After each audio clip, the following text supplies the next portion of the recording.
नमस्कार. चालू शैक्षणिक वर्ष इयत्ता 9वी व 11वीच्या विद्यार्थ्यांचे मूल्यमापन कसे करावे हे आपण पाहूया. महाराष्ट्र शासन 8 एप्रिल 2021चा जी.आर. कोरोनामुळे उद्भवलेल्या परिस्थितीमध्ये 9वी व 11वीच्या विद्यार्थ्यांचे मूल्यमापन कसे करावे याबद्दल मार्गदर्शक सूचना येथे देण्यात आलेल्या आहे. कोरोनामुळे सर्वत्र जागतिक महामारी म्हणून घोषित करण्यात आली. यामुळे काही ठिकाणी कोरोनाचा प्रादुर्भाव कमी झाल्यावर 9वी ते 12वीच्या शाळा उशिराने सुरू करण्यात आल्या होत्या. परंतु पुन्हा हे वाढत्या प्रादुर्भावामुळे शाळा बंद करण्यात आल्या आणि परीक्षा घेणे शक्य नसल्यामुळे मंडळाची बैठक झाली की सर्व इयत्ता 9वी व 11वीचे विद्यार्थीही पुढील वर्गात वर्गोन्नत होतील.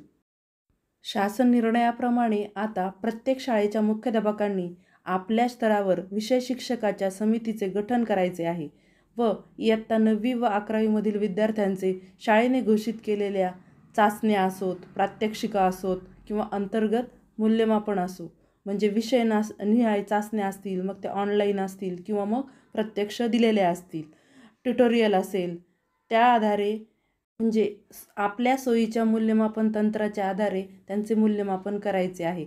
वेगळ्या अशा काही नोंदी करायच्या नाहीत. म्हणजे त्या शाळेच्या स्तरावरील समितीच्या विचाराने विषयनिहाय कोणत्याही सोयीच्या मूल्यमापन तंत्रांचा वापर करून गुणपत्रक तयार करायचे आहे. सदर समितीने विचारात घेतलेल्या मूल्यमापन तंत्राचा वापर करून गुणपत्रक तयार करायचे आहे. म्हणजे प्रत्येक इयत्ता 9वी व 11वीच्या विद्यार्थ्यांना वर्गोन्नती देण्याचे बंधन सर्व शाळांवर राहील. मग त्या खाजगी असो, निमशासकीय असो, प्रत्येक शाळेला हे बंधन राहील. नवीन चालू शैक्षणिक सविस्तर माहिती मिळविण्याकरता हे चॅनल सबस्क्राईब करा. धन्यवाद.